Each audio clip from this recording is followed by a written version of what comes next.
In a great city where King Ashoka resided, there was a humble monk named Ananda. Known for his wisdom and serene demeanor, Ananda lived a simple life focused on meditation, mindfulness, and the pursuit of enlightenment. He had acquired a deep understanding of the world, demonstrating through his actions that the attainment of wisdom was far greater than wealth or status. One day, as Ananda meditated beneath a grand Bodhi tree, he overheard villagers buzzing with excitement about the king's call for suitors. They spoke of fine gowns and regal ceremonies, of power and dominion over vast empires. Intrigued, Ananda decided to join the throng to learn more about the occasion. When he arrived at the village square, he saw messengers announcing the king's invitation. Many noblemen and warriors already gathered around, boasting of their riches, strength, and the kingdoms they had conquered. Amidst this glamour, Ananda stood quietly at the edge, observing the frenzy. "What are you doing here, monk?" a burly prince asked, laughing at Ananda's simplicity. "Surely, a man of your stature would never stand a chance against us. We are kings, princes, and warriors. What do you have to offer?" Ananda smiled kindly at the young prince. "I do not seek riches or grandeur. I seek only to understand the nature of life, the essence of love, and the path to enlightenment. Perhaps in this quest, there may be a lesson for all." The prince scoffed. "Enlightenment? It won't win you a queen, my friend. No one will take you seriously." Regardless of the mockery, Ananda remained unshaken by the laughter. He understood the follies of the material world, how fleeting splendor could be, how vanity could cloud clearer judgment. His heart remained steadfast in its pursuit.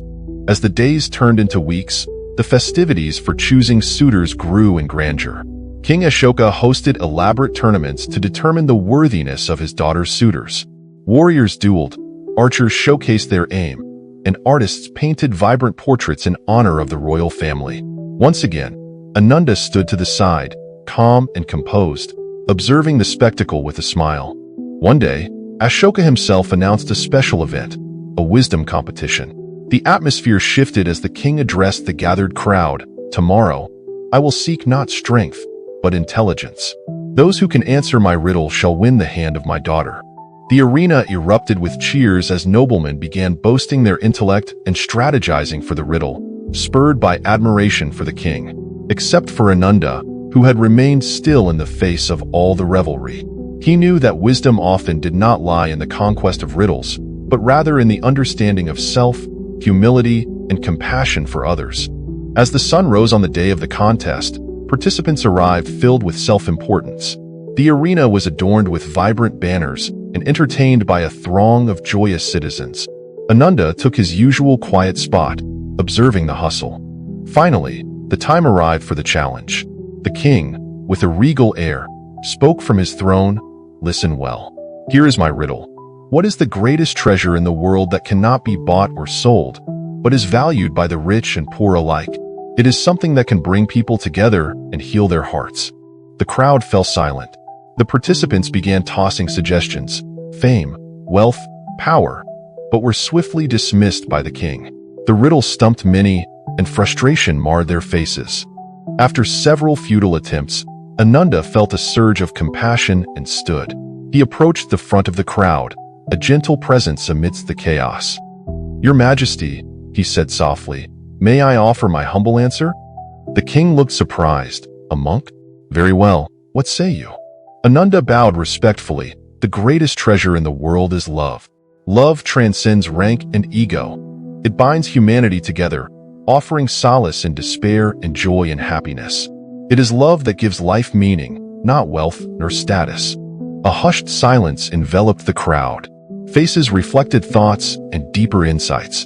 The king's expression softened, almost awed by the monk's insight. "Love," King Ashoka mused. "A noble answer from a humble man.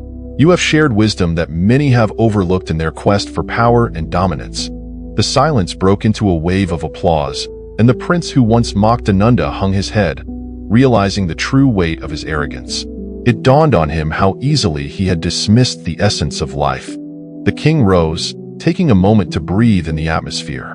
"Ananda, wise one, you have taught us today that love is the greatest treasure of all. With it, you have won not only the hand of my daughter, but also the hearts of many gathered. he proclaimed, gesturing for Ananda to approach. With humility and grace, Ananda accepted the king's gracious invitation, knowing that this moment was not about the pomp of royal ties, but rather an opportunity to spread love and kindness far and wide. In the days that followed, King Ashoka and his daughters invited Ananda into their court, where he shared his wisdom on love, compassion, and the deep understanding of self. The once vast kingdom, filled with material pursuits and arrogant pride, began to shift as the whispers of Ananda's teachings took root. People around the kingdom learned how to express love and foster community. They shared their resources and cared for the needy. This sense of connection transformed the landscape of the once grandiose palace into a vibrant home of kindness and unity. As Ananda lived among them, he observed how often people accrued wealth only to lose sight of the intangible treasures, friendship, kindness, understanding, that mattered immeasurably more.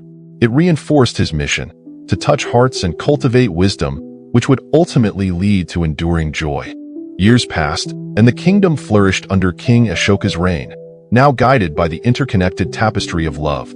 Ananda, to the surprise of many, remained a simple monk, aware that despite the passing of time, the foundation of their progress lay in the compassion they weaved into their lives. And so, the tale of the humble monk resonated through the ages, sparking movements, stirring hearts, and igniting the flame of wisdom in the souls of countless individuals far beyond the borders of the impressive kingdom. In conclusion, love encompasses all virtues and surpasses the allure of wealth and power. Let this story remind you that it is not the external accolades that signify greatness, but the kindness and compassion we extend to others. Each of us, no matter how small, has an opportunity to be a source of light in our communities. So, embrace love with an open heart, seek wisdom in your everyday interactions, and remember that the greatest treasures lie not in material wealth but in the bonds we forge and the kindness we share with others. Seek to inspire and grow as Ananda did, for together we can create a world where love reigns supreme.